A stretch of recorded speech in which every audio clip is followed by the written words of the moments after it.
Je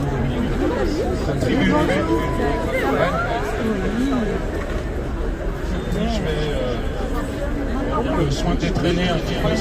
On n'entend pas.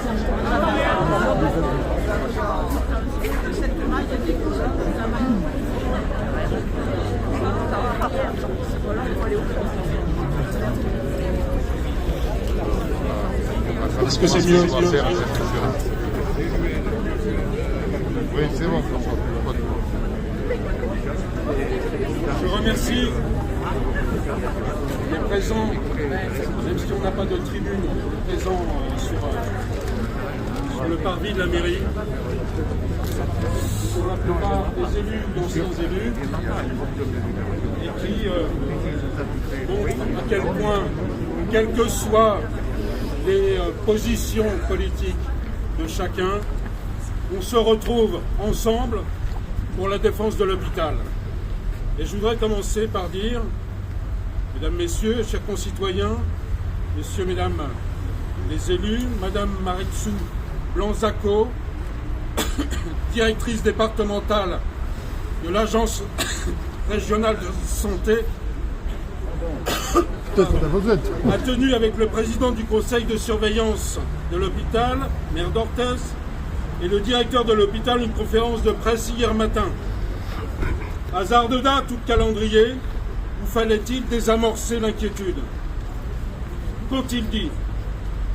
Emmanuel Anon a dit « La situation de l'hôpital n'est pas aussi catastrophique que craint la population. N'est pas aussi catastrophique, c'est un demi-aveu, donc elle l'est un peu. » Maritsou Blanzaco regrette, quant à elle, des inexactitudes et des faits erronés véhiculés, tout en précisant « L'hôpital en général est en situation difficile, partout et encore plus pour les hôpitaux de proximité comme celui d'Orthez. » Là, c'est un aveu. Je reviendrai sur les inexactitudes et les faits erronés. La directrice de l'ARS souligne cependant que la situation de l'hôpital est fragile et elle poursuit « Nous avons conjoncturellement des problématiques de planning.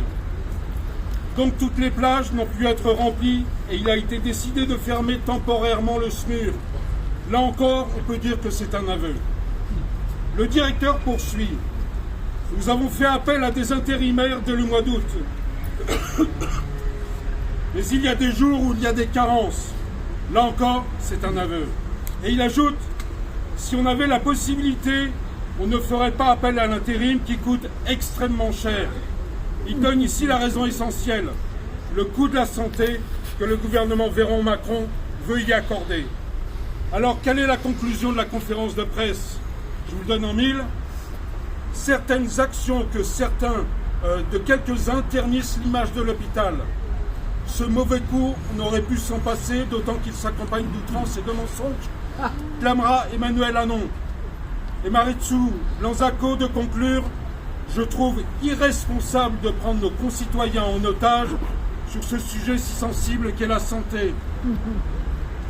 Pour résumer en quelques mots leur intervention, on peut entendre que l'ARS ne compte pas fermer les services de l'hôpital, que le problème est conjoncturel. Mais pour autant, il se peut que le service mobile d'urgence et de réanimation ferme durant le mois de septembre de façon partielle. Le problème reste donc entier, chers concitoyens. Ne faites pas un affaire de tous. Le jour où le SMUR ne peut pas fonctionner, ne faites pas un AVC, n'ayez pas un accident grave non plus. Mais reprenons les faits un à un. Il n'y aurait pas de problème à l'hôpital d'Orthez puisque la représentante départementale de l'ARS le dit, puisque le directeur le dit, puisque le président du conseil de surveillance, maire d'Orthez, le dit, et que la directrice de l'ARS évoque des inexactitudes et des faits erronés véhiculés. Alors pourquoi le SMUR est obligé de fermer temporairement? Le signaler serait-il un mensonge? Mais il rétorque: le problème est conjoncturel, il n'est pas structurel. Je pense qu'on se contrefiche dans un premier temps de savoir si c'est conjoncturel ou structurel. Si le SMUR est fermé, on peut mourir. S'il est ouvert, on peut être pris en charge. Mais dire cela, il faut faire attention car pour ces personnes, c'est un mensonge outrancier. Le maire d'Orthez, président du conseil de surveillance, en déduit qu'il n'y a pas de problème, que l'ARS apporte des garanties. On est loin d'un hôpital de proximité sans urgence, sans SMUR, sans chirurgie, et que ce danger est écarté. Pardon. Il a joué un rôle déterminant pour avoir des garanties pour la préservation de la chirurgie à l'hôpital quand la clinique Labatte a fermé. Au-delà de la réécriture des événements, il faut ici souligner que rien n'est garanti pour la chirurgie dans le cadre du groupement de coopération de santé. La phase expérimentale et le soutien de l'ARS s'arrêtent au 31 décembre 2021. Et en 2019, lors de la délégation à l'ARS, et certains présents ici pourront en témoigner,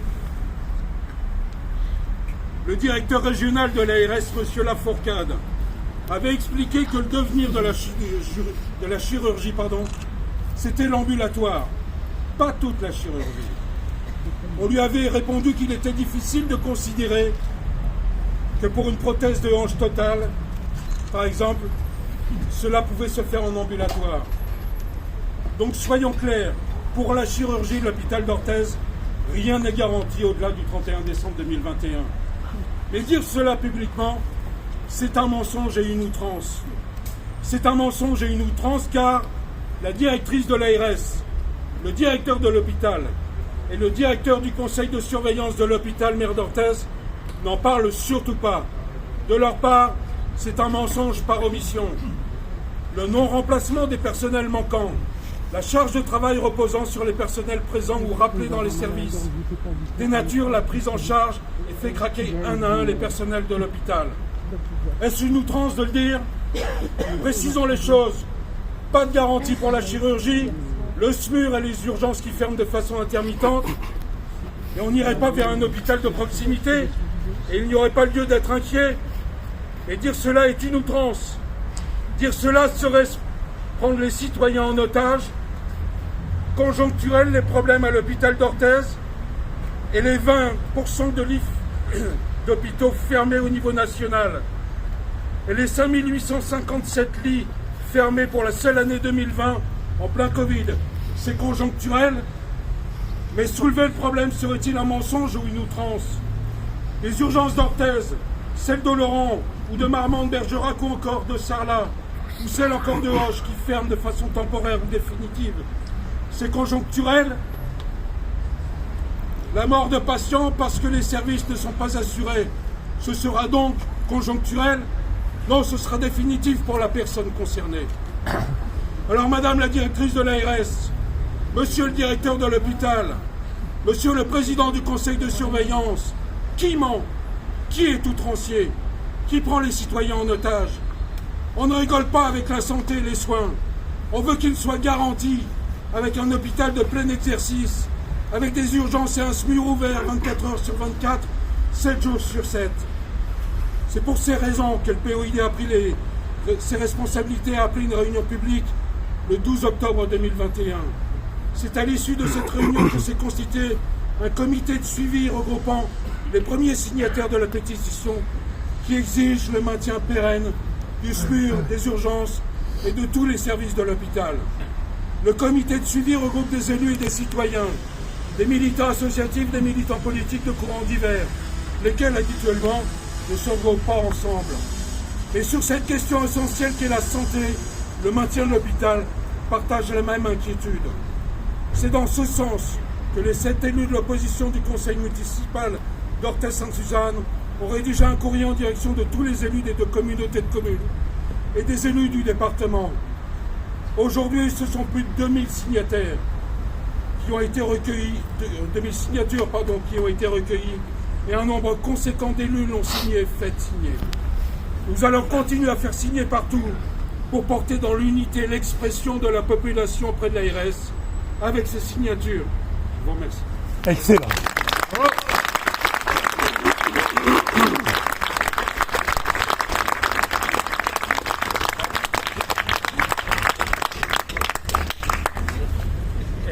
Si je suis ici ce matin, c'est en tant